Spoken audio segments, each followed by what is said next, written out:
নমস্কার। জয় শ্রী শ্রী ঠাকুর রামকৃষ্ণ দেবের জয়, জয় শ্রী শ্রী মা সারদা দেবীর জয়। শুরু করি শিশুদের মা সারদা দেবী থেকে পাঠ। আজকের পর্ব দক্ষিণেশ্বরে স্বামীর সঙ্গে মিলন। ভাগ্যক্রমে পথে একটি পালকি পাওয়া গেল।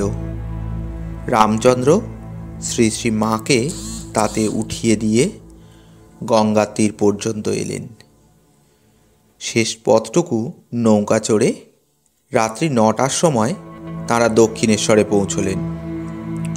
পথে মায়ের আবার জ্বর এসেছিল। শ্রীরামকৃষ্ণ পরম সমাদরে নিজের ঘরেই সারদা দেবীকে রাখলেন। ওষুধ পথ্য ও সেবাদির ব্যবস্থা নিজেই করে দিলেন। সেবার জন্য দুজন মহিলাও রইলেন। সব সংশয় ঘুচল।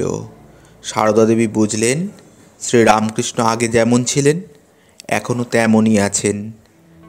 তাকে ভালোবাসতেন, এখনও তেমনই ভালোবাসেন। লোকে বাজে কথা রটিয়েছে। 3-4 দিন পর মা সুস্থ হয়ে উঠলে শ্রীরামকৃষ্ণ তাকে নহবতের ঘরে নিজের জননী চন্দ্রাদেবীর কাছে পাঠিয়ে দিলেন। চন্দ্রাদেবী নহবতের দোতলায় থাকতেন। শ্রী শ্রী মা নিচের তলায় ছোট্ট একটি ঘরে বাস করতে লাগলেন। ঘরটির চারিদিকে সরু বারান্দা দরমা দিয়ে ঘেরা হলো। দরজাটি খুব ছোট। ঢোকবার সময় প্রথম মায়ের মাথা চৌকাটে ঠুকে যেত। 2-1 দিন কেটেও গেছে। মা বলেছেন পরে অভ্যেস হয়ে গেছিল। দরজার কাছে এলেই মাথা অমনি নুয়ে আসত। এই খাঁচার মতন ঘরে বাস করে বছরের পর বছর তিনি শ্রীরামকৃষ্ণের সেবা করে গেছেন। একজন ভক্ত দেখে বলেছিলেন, এ যে আমাদের সীতা দেবীর বনবাস গো।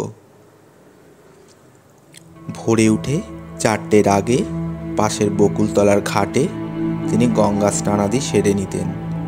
একদিন অন্ধকারে ঘাটে নামার সময় পৈঁটের ওপর শুয়ে থাকা একটি কুমিরের ঘাড়ে পা দিয়ে দিয়েছিলেন আর কি। কুমিরটি অবশ্য পালিয়ে যায়। শেষ হলো আজকের পর্ব। নমস্কার।